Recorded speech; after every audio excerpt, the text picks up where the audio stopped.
राज्यातील मंत्रिमंडळ विस्तार पावसाळी अधिवेशनापूर्वीच होणार। मंत्रिमंडळ विस्तारासाठी लवकरच राज्यातील तीनही महत्त्वाचे नेते दिल्लीला जाणार असल्याची माहिती। मुख्यमंत्री शिंदेंच्या मुंबईतील नंदनवन बंगल्यावर बैठक संपन्न। शिवसेनेच्या 58व्या वर्धापन दिनी साजरा केला जाणार विजयाचा जल्लोष।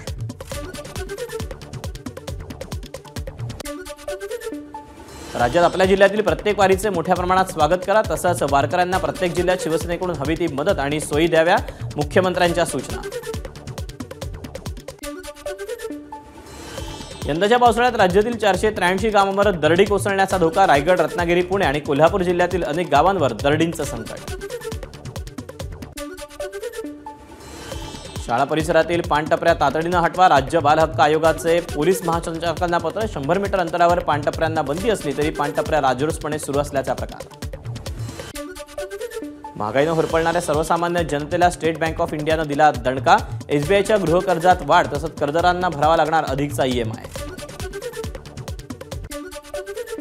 शाळा महाविद्यालयात शिक्षण घेणाऱ्या लाखो विद्यार्थ्यांना आता एसटीचे पास थेट त्यांच्या शाळेत वितरित करण्यात येणार, एसटी महामंडळाच्या सूचना।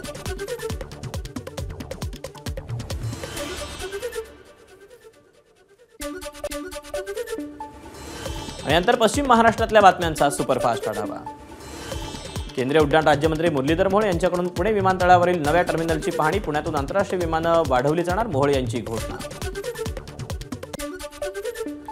मुरलीधर मोहोळ दिल्लीवरून पुण्यात घरी जाताच त्यांच्या दोन्ही मुलींच्या डोळ्यात अश्रू। फादर्स डेचं औचित्य साधून व्हिडिओ शेअर। सांगली जिल्ह्यात विधानसभा लढवणारून महाविकास आघाडीतला तिढा वाढणार। खानापूर, आटपाडी आणि मिरज या 2 विधानसभा जागा ठाकरे गट लढवणार, चंद्रहार पाटील यांची माहिती। सांगलीच्या जतमध्ये कन्नड आणि उर्दू शाळांमध्ये मराठी माध्यमाच्या 23 शिक्षकांची नियुक्ती। शिक्षकांची नियुक्ती ही उर्दू माध्यमासाठी नव्हे तर हिंदी आणि इंग्रजी विषयांसाठी, जिल्हा परिषदेचा खुलासा। सोलापुरात ज्यावेळी दंगल झाली त्यावेळी कोणाची सत्ता होती? सोलापूरच्या दंगलीमध्ये कोणाची पिलावळ सहभागी होती? काँग्रेस खासदार प्रणिती शिंदेंवर भाजपा आमदार सचिन कल्याण शेट्टी यांचा पलटवार। सांगलीच्या जत तालुक्यात 10 कन्नड शाळांमध्ये 11 मराठी माध्यमाच्या शिक्षकांची नियुक्ती। सांगली जिल्हा परिषदेचा अजब कारभार समोर। आषाढी वारीसाठी वारकऱ्यांच्या सेवेसाठी 3906 आरोग्य कर्मचारी तैनात। श्री क्षेत्र देहू आणि आळंदीत पालखी सोहळ्याची जय्यत तयारी। पुणे नाशिक महामार्गावर राजगुरुनगरजवळ मालवाहू ट्रकला आग, आगीत संपूर्ण ट्रक जळून खाक।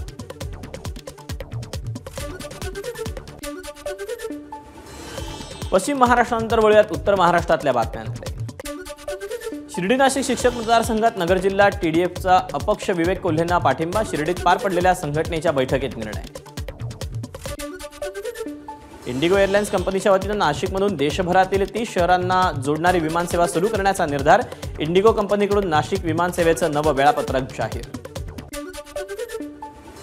साईचरणी 42,80,000 रुपये किमतीचा सुवर्ण मुकुट दान। नाव जाहीर न करण्यासाठी देणगीदार साई भक्ताची साई संस्थानाला विनंती।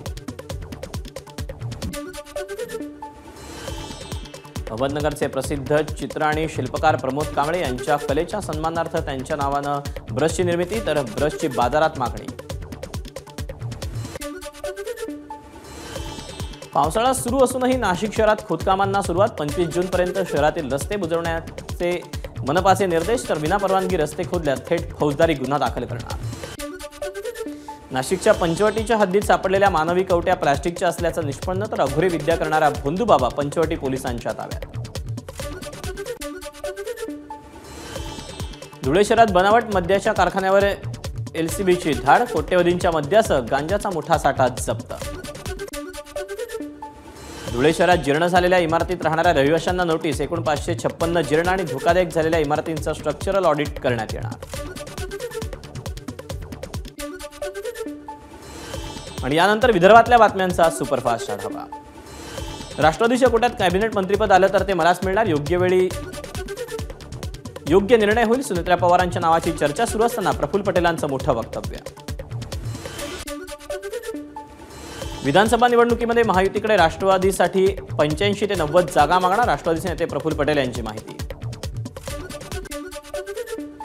लोकसभेत एनडीए सरकारला अपेक्षित यश मिळालं नाही, मात्र आगामी विधानसभा निवडणुकीत पिक्चर बदललेला असेल, राष्ट्रवादीचे नेते प्रफुल्ल पटेलांचा दावा. नागपुरातील चामुंडी एक्सप्लोसिव्ह कंपनीत झालेल्या स्फोटातील मृतांची संख्या 9 वर. प्रमोद चवारे या तरुणाचा उपचारादरम्यान मृत्यू. रुक्मिणी मातेच्या पालखीचं यंदा 430वे वर्ष. रुक्मिणी मातेची पालखी कौंडिण्यपूरहून अमरावतीत दाखल. गजानन महाराजांच्या पालखीचा सध्या अकोल्यात मुक्काम. पुढच्या प्रवासासाठी उद्या सकाळी मार्गस्थ होणार.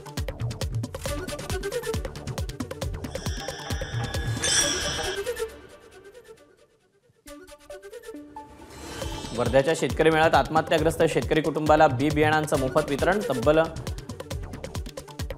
88 कुटुंबांना बियाणं आणि खतांची मदत. बुलढाण्याच्या जळगाव जामोद तालुक्यात पेरणीला सुरुवात. जिल्ह्यातील इतर तालुक्यांमध्ये अजूनही पेरणी योग्य पावसाची प्रतीक्षा. पेरणीची घाई करू नका, कृषी अधीक्षकांचं शेतकऱ्यांना आवाहन.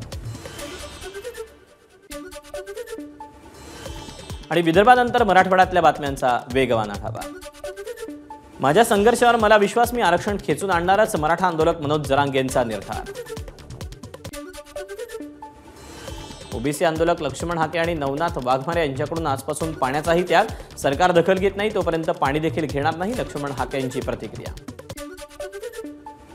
भाजप नेत्या पंकजा मुंडेंच्या पराभवामुळे काही समर्थकांच्या आत्महत्या केलेल्या युवकाच्या घरी पोहोचलेल्या पंकजा मुंडेंनाही अश्रुआंजली.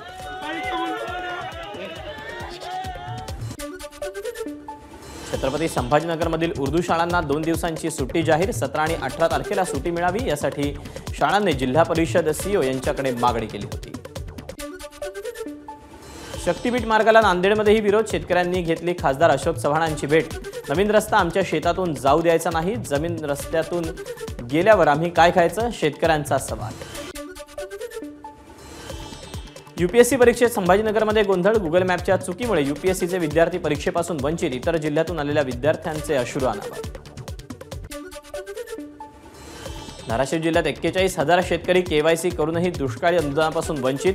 अनुदान तातडीनं द्यावं, शेतकऱ्यांची मागणी. बियाण्यांची चढ्या भावानं विक्री आणि इतर चुकीच्या गोष्टी रोखण्यासाठी सरकार अलर्टवर. प्रत्येक जिल्ह्यात अतिरिक्त 3 भरारी पथकं नेमण्याचे मंत्री धनंजय मुंडेंचे आदेश. नांदेडमध्ये पावसाअभावी पेरण्या खोळंबल्या. आतापर्यंत केवळ 35 मिलीमीटर पावसाची नोंद. तर शेतकऱ्यांनी 100 मिलीमीटर पाऊस झाल्याशिवाय पेरणी करू नये, जिल्हाधिकाऱ्यांचं आवाहन.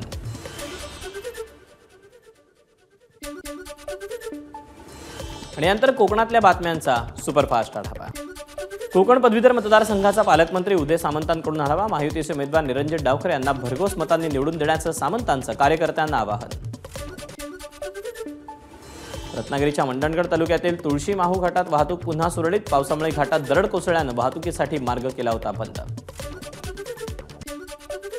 रायगडच्या महाडभोर राष्ट्रीय महामार्गावर दरड कोसळली. सुदैवानं महामार्गावर कोणत्याही प्रकारचं वाहन नसल्यानं मोठा अपघात टळला. सिंधुदुर्गच्या कुडाळ तालुक्यात मुसळधार पाऊस. काही ठिकाणी ओढे पाण्याखाली. तर कुडाळ मालवण रस्त्यावर मोठं झाड कोसळल्यानं 1 ते 1.5 तास हा रस्ता बंद होता.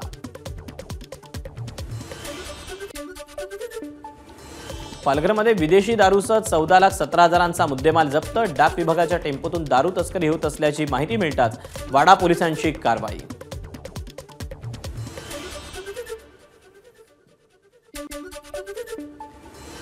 आणि नंतर मुंबई परिसरातल्या बातम्यांचा वेगवान आढावा. मंगेश पंडिलकर जवळच्या फोनवर मिळाला होता ईव्हीएम उघडण्याचा ओटीपी. मंगेश पंडिलकर हा विजयी उमेदवार रवींद्र बायकरांचा मेहुणा. देशात लोकशाहीची हत्या, फसवणूक करणाऱ्यांना शपथ देणार का? बायकर प्रकरणावरून आदित्य ठाकरेंचा सवाल. मतमोजणी केंद्रावर हजारो मोबाईल होते. 20 पेक्षा अधिक उमेदवार मतमोजणी केंद्रांवर होते. मग एकटा रवींद्र बायकर काय करू शकतो? आदित्य ठाकरेंच्या आरोपांना खासदार रवींद्र बायकरांचं प्रत्युत्तर. मुंबई उत्तर पश्चिम मतदारसंघातील मतमोजणी प्रक्रिया संपूर्णपणे भारत निवडणूक आयोगाच्या नियमावलीनुसारच पार पडली. मुंबई उत्तर पश्चिम मतदारसंघाचे निवडणूक निर्णय अधिकारी वंदना सूर्यवंशी यांचं स्पष्टीकरण. ईव्हीएम आणि मंगेश पंडिलकर यांचा काहीही संबंध नाही. ईव्हीएमला ओटीपी लागतच नाही. निवडणूक निर्णय अधिकारी वंदना सूर्यवंशी यांचं स्पष्टीकरण. धारावी झोपडपट्टी पुनर्विकास प्रकल्पाची जमीन महाराष्ट्र सरकारच्या विभागाकडे हस्तांतरित केली जाणार. वर्षा गायकवाड यांच्या आरोपानंतर सूत्रांची माहिती. डोंबिवलीतील इंडो अमाइन्स कंपनी प्रशासनावर मानपाडा पोलिसांकडून गुन्हा, सार्वजनिक मालमत्तेचं नुकसान केल्याचा ठपका. डोंबिवलीतील अमुदाम कंपनी स्फोटाप्रकरणी कंपनी मालक मलय मेहता आणि त्यांची पत्नी स्नेहा मेहता यांना मुंबई उच्च न्यायालयाकडून जामीन मंजूर. ठाण्यात अतिधोकादायक इमारतींचा पाणी आणि वीज पुरवठा खंडित, आयुक्तांच्या आदेशानंतर पालिका प्रशासनाची कारवाई सुरू.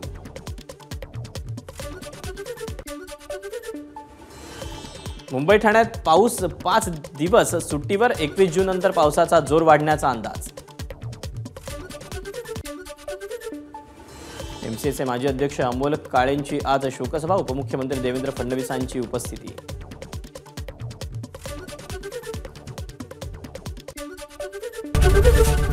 एबीपी माझा, उघडा डोळे बघा नीट.